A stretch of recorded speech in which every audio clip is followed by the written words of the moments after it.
जिन छात्रों की आवाज आज सरकारों के कानों तक नहीं पहुंची, वही इस देश के कल का भविष्य है। जंतर मंतर के बाद भी रांची में भी छात्र सरकार को जगाने के लिए कई दिनों से हड़ताल पर बैठे हैं। कुछ छात्र तो भूख हड़ताल पर भी हैं।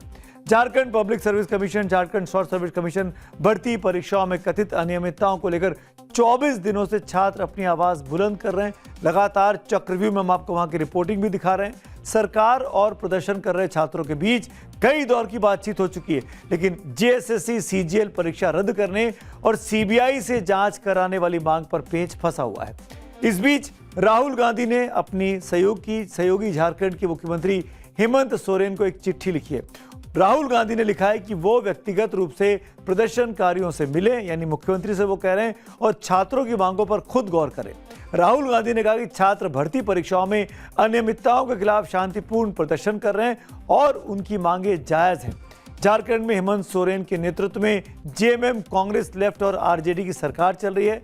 ऐसे में राहुल गांधी की चिट्ठी ने सोरेन सरकार की मुश्किलें बढ़ा दी हैं। रांची में जैसे जैसे आंदोलन लंबा होता जा रहा है, वैसे वैसे प्रदर्शनकारियों के लिए समर्थन भी बढ़ रहा है। कल बॉलीवुड की अभिनेत्री कुनिका सदानंद भी रांची के जयपाल सिंह मुंडा स्टेडियम में पहुंची थी। उन्होंने हेमंत सोरेन सरकार से छात्रों की बात सुनने की अपील की। इससे पहले कुनिका, आपको याद दिलाऊं, दिल्ली में जो जंतर मंतर पर कॉकरोच जनता पार्टी का प्रदर्शन चल रहा था धर्मेंद्र प्रधान के इस्तीफे के लिए, उस वक्त भी यहां दिल्ली में छात्रों के साथ डटी नजर आई थी। अपनी मांगों को लेकर रांची में अब भी कई छात्र भूख हड़ताल पर हैं।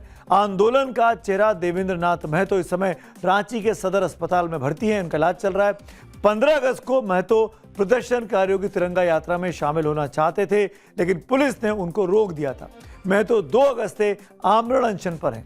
10 अगस्त को विधानसभा घेराव करने निकले प्रदर्शनकारियों में महतो भी शामिल हुए थे, लेकिन उसके पहले उन्होंने सोनम वांगचुक के कहने पर पानी से अपना उपवास तोड़ा था। हालांकि अब वो सिर्फ पानी पी रहे हैं, खाना आज भी नहीं खा रहे हैं। जिसके बाद प्रशासन ने धरना स्थल से उठाकर उनको अस्पताल में शिफ्ट किया। 10 तारीख के बाद 10 अगस्त को विधानसभा घेराव के बाद अब प्रदर्शनकारियों ने 20 अगस्त को मुख्यमंत्री आवास को घेरने का ऐलान कर दिया है। छात्रों का कहना है कि अगर उनकी मांगें पूरी नहीं की गई तो वो हेमंत सोरेन के आवास का घेराव करेंगे।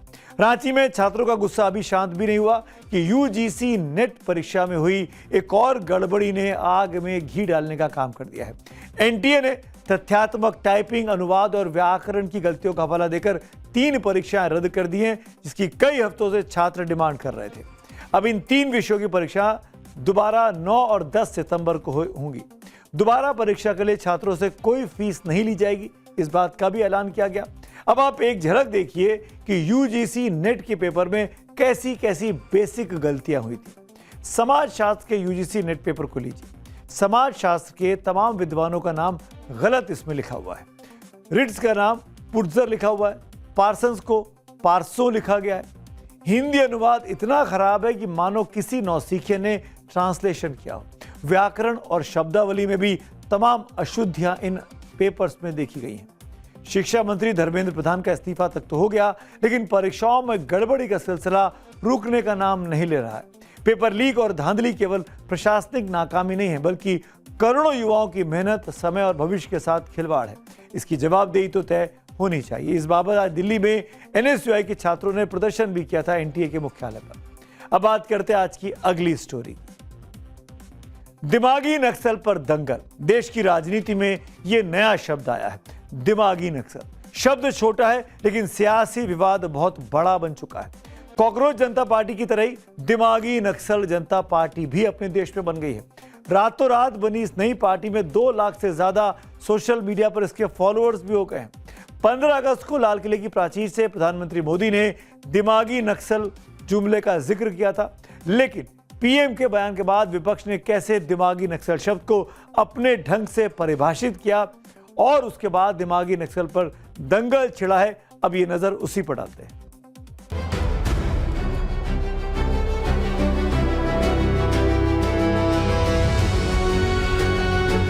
दिमागी नक्सल मौके की तलाश में है। इस नस्ल के लोग सिर्फ बीजेपी में मिलते हैं। जिस नस्ल की बात वो कर रहे हैं ना, दिमागी नक्सलवाद, उस नस्ल के लोग सिर्फ बीजेपी में मिलते हैं। If we are Dimagi Naxals, he is a Dimagi communal. So for us, this makes no difference at all. आज नागपंचमी आते आते ये जितना दिमागों में जहर था वो सब पूरे दिमाग से उजागर होकर उन्होंने खुद स्वीकार कर लिया कि हम क्या हैं। आज अगर भगत सिंह जिंदा होते तो प्रधानमंत्री जी भगत सिंह को भी दिमागी नक्सली बोलते।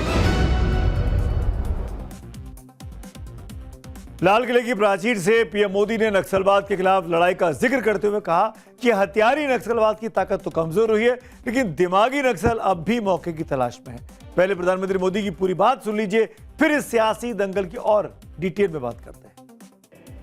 हथियारी नक्सल तो गए, लेकिन दिमागी नक्सल, ये दिमागी नक्सल मौके की तलाश में है।